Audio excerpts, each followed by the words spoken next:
12th board 2018 का solution do as directed.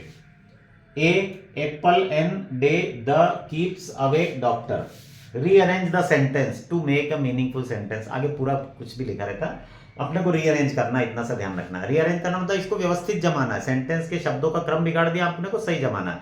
ये कहावत है कि यदि रोज एक सेवफल हम खाते हैं तो डॉक्टर हमसे हमेशा दूर रहेगा, यानी हम बीमार नहीं होंगे।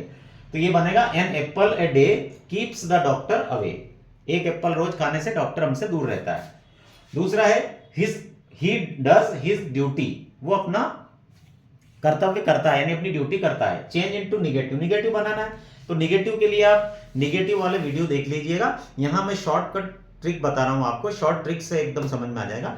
ऐसे सेंटेंस जिसमें डू डज या डिड बीच में आ जाता है कहीं पर भी और उसको निगेटिव बनाने के लिए दिया जाता है। कौन से सेंटेंस जिसमें डू या डज या डिड आता है तो उसमें कुछ नहीं करना है, जो भी डू डज डिड आता है उसके जस्ट बाद में सिर्फ नॉट डू लगा देना है और बाकी सेंटेंस वैसा का वैसा लिख देना, ये निगेटिव हो जाएगा। कोई नियम याद रखने की जरूरत नहीं, ये शॉर्ट ट्रिक है।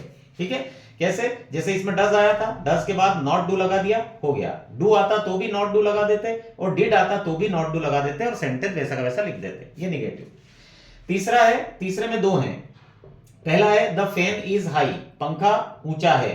आई कैन नॉट टच, मैं टच नहीं कर सकता। Combine the sentences with so that, इसको सो दैट से जोड़ना है, कुछ नहीं करना है आपको, बहुत आसान तरीका है।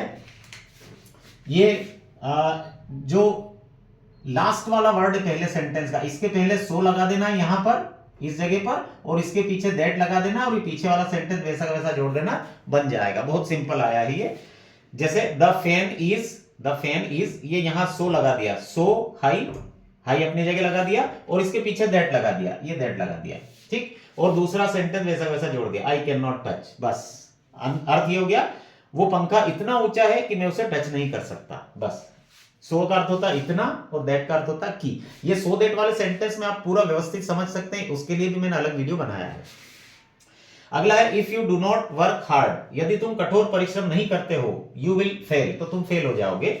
Use unless in place of if, if के स्थान पर अनलेस लगाना है। अब पहले इनका अर्थ समझ लीजिए। इफ का अर्थ होता है यदि और अनलेस का अर्थ होता है यदि और नहीं।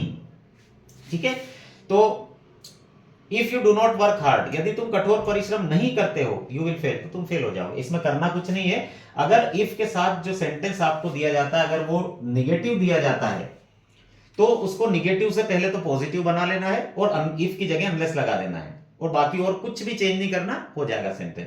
ये देखिए अनलेस की जगह सॉरी इफ की जगह अनलेस लगा दिया, ये नॉट निगेटिव था सेंटेंस, नॉट हटा दिया और डू भी हटेगा इसमें से, क्योंकि प्रेजेंट इंडेफिनिट और पास्ट इंडेफिनिट टेंस दोनों ऐसे हैं जिनमें नॉट के साथ उनकी हेल्पिंग वर्ब भी हट जाती है अगर सेंटेंस को सिंपल बनाना है प्रेजेंट इंडेफिनिट पास्ट इंडेफिनिट में। तो ये नॉट के साथ डू भी हट गई, इफ की जगह अनलेस आ गया और पूरा सेंटेंस वैसा वैसा लिख दिया। अर्थ क्या बना? अनलेस का अर्थ होता है यदि और नहीं।